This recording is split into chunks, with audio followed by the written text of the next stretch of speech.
يا صباح يا صباح يا صباح الالوانات الجميله، صباح الفل على عيونكم. هقول لكم يا ولاد على طريقه فراخ جميله جمال، روعه روعه. تتبيله حلوه، ولا هتسلقيها بقى ولا تحمريها ولا حاجه. بصي بقى، مش هتحتاجي اكتر من بصلايه وكام فص توم وقرن فلفل اخضر على نص قرن احمر وطماطمايه وكام ليمونه. كل فرخه بتاخد ليمونتين. تمام كده؟ قوليلي تمام كده. والتوابل بتاعتها ملح وفلفل ومعلقة زعتر على معلقة قرفة على معلقة كزبرة ناشفة. تمام. أربع خمس حاجات. ملح ده أساسي، فلفل ومعلقة فلفل أسود، معلقة كزبرة ناشفة، معلقة زعتر، معلقة قرفة. وكل دول هتضربيهم مع الخضروات بقى في الخلاط كده أو تبشريهم أي حاجة، وتنزلي عليهم بربع كوباية زيت، واعصري بقى عليهم الليمون في الاخر وقلبيهم كده على بعض. بس الخلطة دي حتى وانتي بتقلبيها انتي مش متخيلة ريحتها.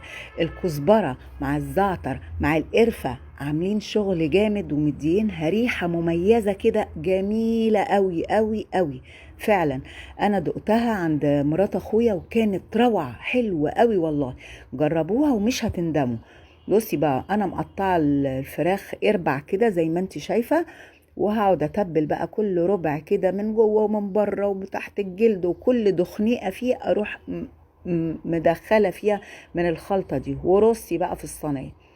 بس كده، ما بتاخدش غلبه، ما بتاخدش حاجه خالص خالص. لو تحبي تحطي تحتيها بطاطسيتين تمام، شغال زي الفل.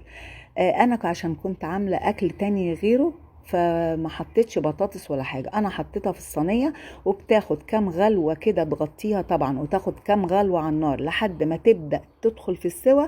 تكوني مولعه الفرن وروحي مدخلاها بقى على الشبكه الوسطانيه كده، على الرف الوسطاني. تقعد شويه لحد ما تحمر وتديكي اللون اللي انت عايزاه. بس كده. وبيني وبينكم بقى، انا بعد ما حطيت في الصينيه الاركوبال قلت يا بت طب هتحطيها على البوتاجاز لا تفرقع ولا حاجه، وانا بخاف قوي. بخاف قوي عليها بصراحه. عملت ايه بعد ما قعدت رصيت ووضبت وبتاع؟ روحت نقلاهم تاني، بس المقطع ده ما طلعته الكوش يعني.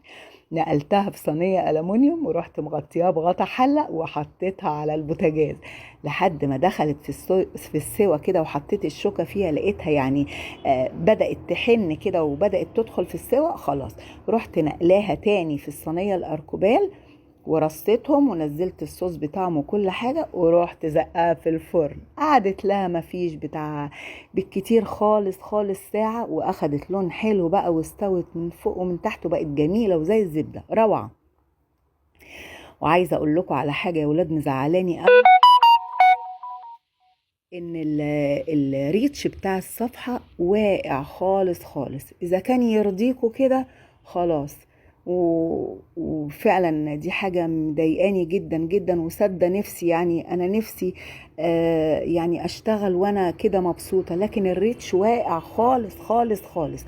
فاتصرفوا بقى وعلوا الريتش بقى، معرفش بقى، شوفوا تعملوا ايه. اللايك مش بفلوس يا جماعة، دوسة اللايك مش بفلوس، التعليق كويس مش بفلوس، الشير مش بفلوس، كل الحاجات دي مش بفلوس. ارجوكوا ارفعوا الريتش شوية بتاع الصفحة.